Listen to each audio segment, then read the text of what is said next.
Buenas tardes, mi nombre es Yanelis Vázquez, estudiante del segundo año de Derecho. Mi profesor y tutor, Argenis Alvarado, de la materia de Derechos Humanos 2, sección M. En esta oportunidad vamos a hacer una pequeña ponencia para conocer más acerca de la defensa de los derechos, la organización judicial, el procedimiento formulario ordinario, el estudio de las fórmulas, las clases de judicia y el procedimiento extraordinario. Para comenzar, la defensa de los derechos, en esta época no se contaba con la intervención de una autoridad judicial. Cada persona ejercía justicia por sí sola y en lo que respecta a la defensa de los derechos, se realizaba por medio de la fuerza, de la autodefensa o de la autotutela. Con el nacimiento de organizaciones sociales y políticas cada vez más avanzadas y desarrolladas, hace que la función de tutelar los derechos y los intereses particulares sea asumida por el poder público. De igual manera, se faculta a un árbitro, quien es ejercido por una tercera persona, al cual las partes deben acatar la decisión tomada a dicho conflicto planteado. En cuanto a la organización judicial, se divide en dos fases ante funcionarios diferentes. El juz, el proceso se inicia delante del magistrado, quien regula el desarrollo del proceso y precisa el objeto del debate. El juez examina los hechos y pronuncia su sentencia. El magistrado solo juzga en casos excepcionales. En cuanto a los tipos de jueces en Roma, existieron los miembros de los tribunales permanentes y los particulares nombrados para un caso especial cuya función termina al dictar la sentencia. En cuanto a la judicación, se desarrolla ante el juez. El procedimiento de las acciones legales, existieron 5 tipos de legis acciones o acciones legales.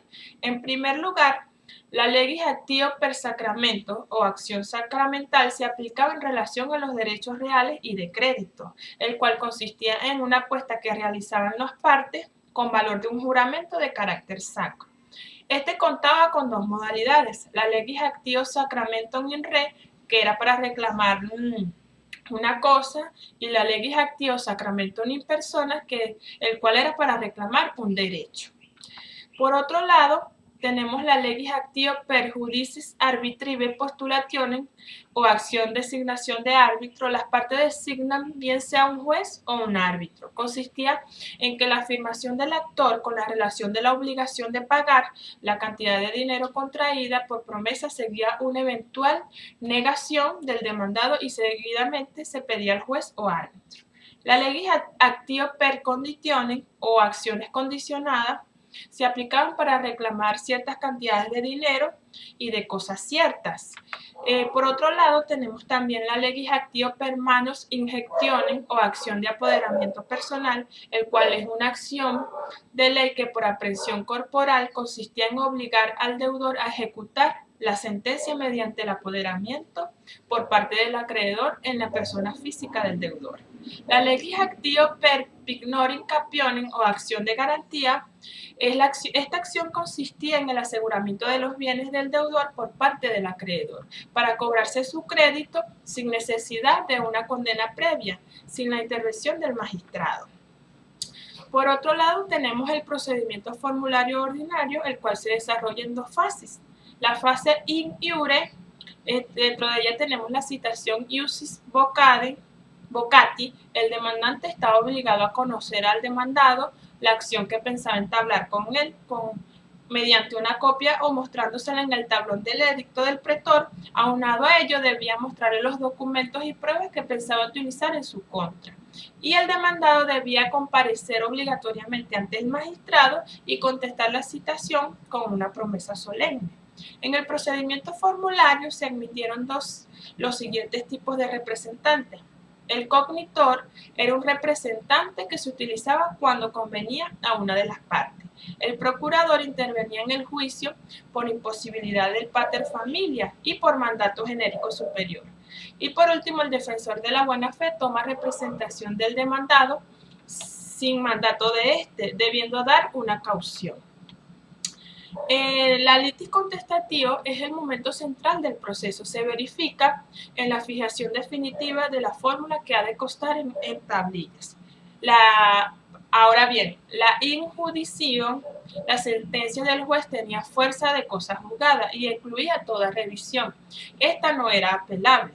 Una innovación necesaria podía ser de varios tipos, podían ser absolutorias, condenatorias, declarativas y constitutivas. En cuanto a la ejecución de la sentencia, el ganador debía introducir una nueva acción, que sería la acción judicati, y con relación a la mano injectio se sigue aplicando y es sustituida por la bonorum venditio.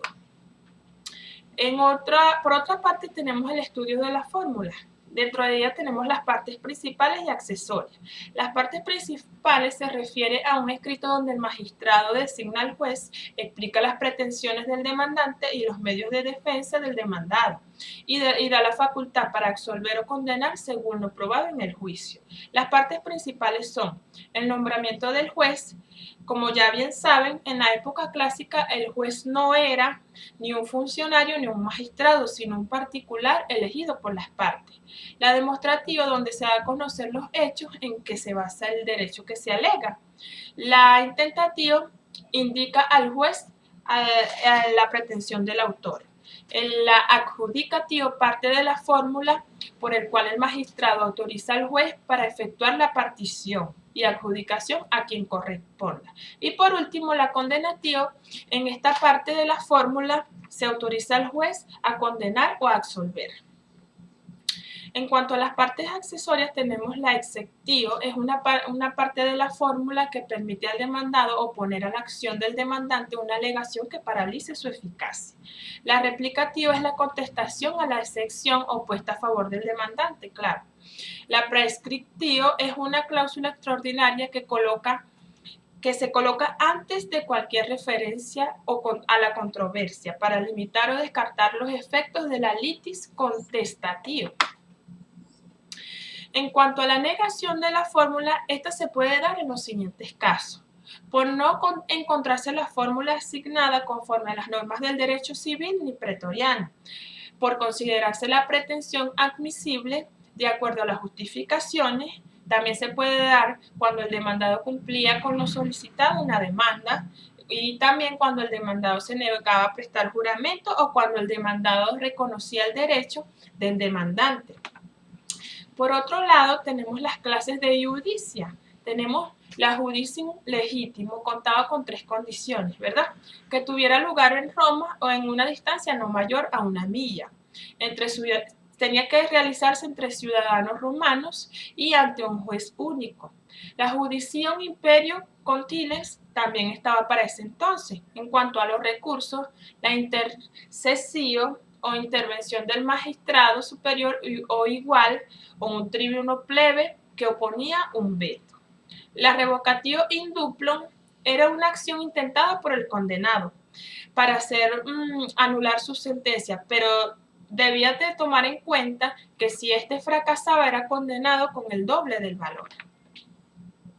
En cuanto a la cognición extraordinaria, la cognición extraordinaria rige el principio de procesal inquisitivo, el cual establece que el juez puede ordenar de oficio que se practiquen nuevas pruebas y de igual manera puede interrogar libremente a las partes. Los medios de prueba que se pueden presentar son la prueba de testigo, la prueba de documentos presentados por las partes, la prueba de informes periciales, la declaración jurada de las partes y la prueba de presunciones, el cual pueden ser iuris tantum o iuris et de iure.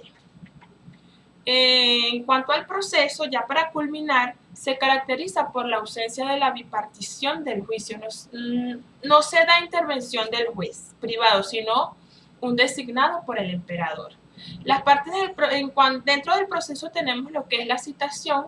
Esta es responsabilidad del juez y no de las partes. El proceso, el día fijado comparecen las partes y sus representantes y se realizaba en forma oral y se redactaba lo que llamamos hasta ahora un acta. En cuanto a la sentencia, el juez la dicta en presencia de las partes una vez terminado el litigio. Esta es toda mi exposición por ahora. Espero les haya gustado y espero haya sido de agrado para mi profesor. Muchas gracias.